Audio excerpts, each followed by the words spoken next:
بسم اللہ الرحمن الرحیم، اللہم صلی علی محمد وعلی آل محمد۔ اچھا میرے محترم حاضرین و سامعین کرام، میری اور میرے دوست ہیں نعیم بزمی صاحب، میں جب بھی آتا ہوں ہماری ملاقات ہوتی ہے تو ہم کسی نہ کسی ایک ایشو کے اوپر ہم بات کرتے ہیں۔ تو آج جو برننگ ایشو ہے، ہمارا سب سے بڑا برننگ ایشو یہ ہے کہ ترکی اور یہ شام میں زلزلہ آیا ہے، تو اس میں اب ترک قوم نے کس طرح ایک یکجہتی، ایک کمال، ایک حکمت عملی کا ثبوت دیتے ہوئے ایسے ریمارکیبل اچیومنٹ کیے ہیں کہ انہوں نے کسی کی مدد کی ان کو ضرورت ہی نہیں پڑی۔ جبکہ ہم یہاں کہتے ہیں ہمارے یہاں جب زلزلہ آیا تو مشرف نے یہ کیا، مشرف نے وہ کیا، یہ ہوا۔ تو میں اس کے اوپر تھوڑا ڈیٹیل ایک ڈسکشن کرنا چاہوں گا، 3-4 منٹ کی بات۔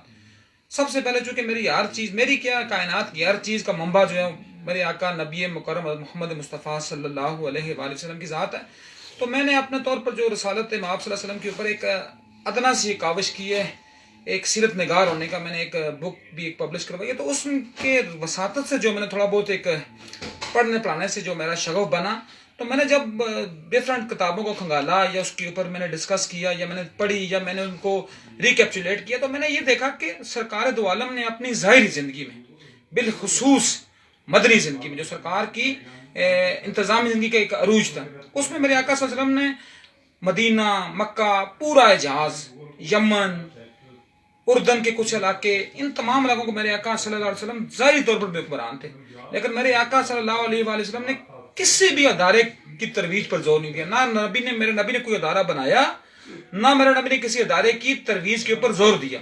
میرے آقا نے ہمیشہ فرد کی تربیت پر زور دیا۔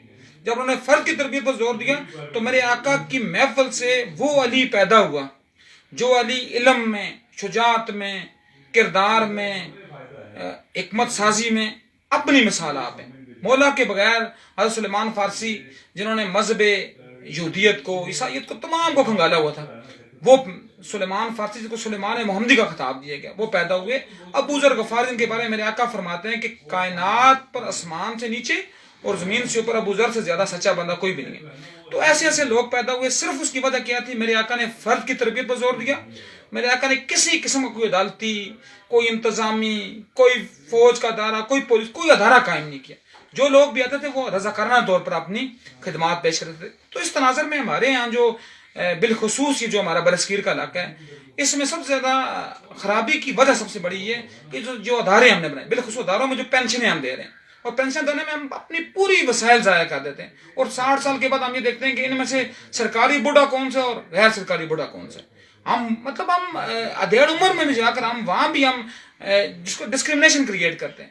مطلب یہاں کیا جی، کسی بھی آپ مغربی تہذیب میں جائیں، وہاں کوئی بھی یہ نہیں ہے، ہر ایک بندے کے اوپر جس کی عمر 60 سال سے کراس کر جاتی ہے تو وہاں ایک الاؤنس ہے جو اولڈ ایج کا الاؤنس ہے۔ لیکن ہمارے یہاں کیا ہے، سرکاری بوڑھا، نیم سرکاری بوڑھا، یہ پہلی بات۔ اور دوسری جو میں اپنی بات کو میں کمپائل کرتا ہوں، ابھی جو زلزلہ آیا ہے ترکی میں، اس کی سب سے بڑی مثال کیا ہے کہ طیب اردوان، جس نے ادارے پر تربیت پر زور نہیں دیا، اس نے کوئی ادارہ نہیں بنایا، اس نے فرد کی تربیت پر زور دیا۔ جب فرد کی تربیت پر زور دیا تو ہر بندہ فوج کے ٹینکوں کے آگے لیٹ گیا، اور جب وہ لیٹا تو ایسا لیٹا کہ آج وہاں کا چیف آرمی سٹاف جو ہے وہ ہاتھ باندھ کھڑا ہوتا ہے، چونکہ وہ ادارہ نہیں ہے نا، وہ فرد ہے۔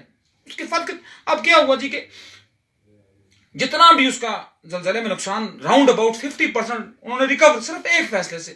طیب اردوان نے ایک فیصلہ کیا کہ میرے ملک میں ابھی سے، آج کے بعد نہیں، ابھی سے تمام فارغ کرنسی جو ہے وہ کہ اس کو میں ڈسمس کرتا ہوں، اس کو میں بین کر دیتا ہوں۔ تو کیا ہوا، لوگوں نے اپنی مدد، آپ کیا، لوگ بھاگتے بھاگتے انہوں نے ڈالر بھی انہوں نے لٹائے، انہوں نے پاؤنڈ بھی لٹائے کہ یہ نہ ہو جی کہ کرنسی ڈی ویلیو ہو جائے تو ہمارے لیے ڈالر ہمارے لیے ایک کاغذ کا پلندہ بن جائے۔ تو ہمارے یہاں کیا ہے، تمام بلو رانیوں کے، تمام پٹواریوں کے، تمام یوتھوں کے اکاؤنٹ کس میں؟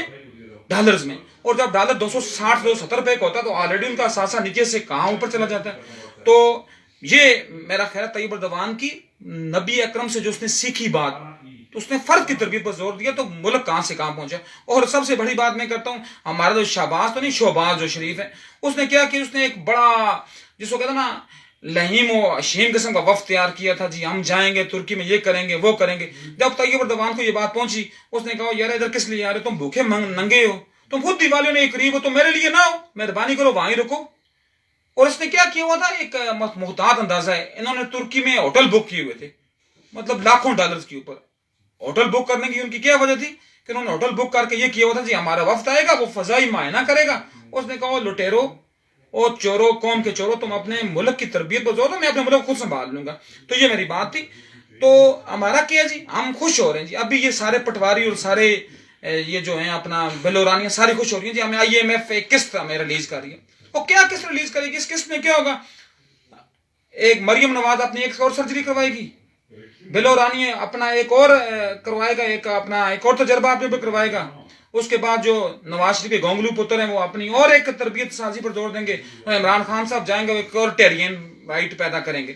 تو یہ ہمارا جو ہے نا، ہمارا سارا اس کے اوپر زور ہے. اور کیا ہوگا؟ ان کے جو چمچے خرچے ہیں جو ان کو ووٹ دیتے ہیں، وہ ان کو بھی ہڈیاں تھوڑی تھوڑی وہ ڈالیں گے، وہ بھی نعرے ماریں گے، بٹو ہر گھر سے نکلے گا، ہر گھر میں عمران خان کا فلسفہ جائے گا. ابھی چلو ایک بات کرتے ہیں. ابھی ہماری ایک یہاں اس ایریے کی ایک سو کارڈ ایک یوتھیا ہیں، تو وہ کہتی ہیں کہ مجھے کسی نے دے دیا جی، عہدہ لگا دیا کوآرڈینیٹر ٹو وزیرازم، تو مجھے یہ نہیں پتا تھا کہ میرا عہدہ ہے کیا. تو جب کہ میں نے عمران خان کا پیغام گھر گھر میں پہنچے. عمران خان کون سا پیغام کیا کہ طلاق کے بغیر، عدت کے بغیر شادی کرنی ہے؟ وہ پیغام تو انہیں گھر گھر پہنچایا تھا. What naan sense! یہ ہمارا نان سینس ایٹیچیوڈ ہے. اور IMF کس دے گی؟ کس کا فائدہ کیا ہوگا؟ تمام پٹواریوں کو، تمام یوتھیوں کو، تمام جیلوں کو. اور یہ جو جائل جڈ گوار عوام، اس عوام کے حصے میں پھر خواری آئے گی، پھر لاتے آئیں گی. لیکن ان کے لیے لاتے ہیں ہونی واجب ہیں، کیونکہ یہ ووٹ ان کو دیتے ہیں گدوں کو. ان کو میں تو کہتا ہوں ان کے اوپر زلزلے آئیں، سب کچھ آئے، کیونکہ یہ جب تک یہ جیل ختم نہیں ہوں گے تب تک اس ملک میں کسی بھی انقلاب کا کوئی بھی پیش خیمہ نہیں ہے. تو یہی میری بات تھی. ہم تو چلو بات کر لیتے ہیں، سیدھا اس قوم نے ہونا نہیں ہے، لیکن چلو ہوگی تو بسم اللہ. لیکن آئی تھنک کہ سیدھا کسی نے اگر ہونا بھی 0.00005% ہوں گے. تو چلو ہمارا کام کیا ہے کہ گرچہ بت ہوں جماعت کی آستینوں میں، مجھے حکم اذان لا الہ الا اللہ، تو ہمارا البلاغ المبین.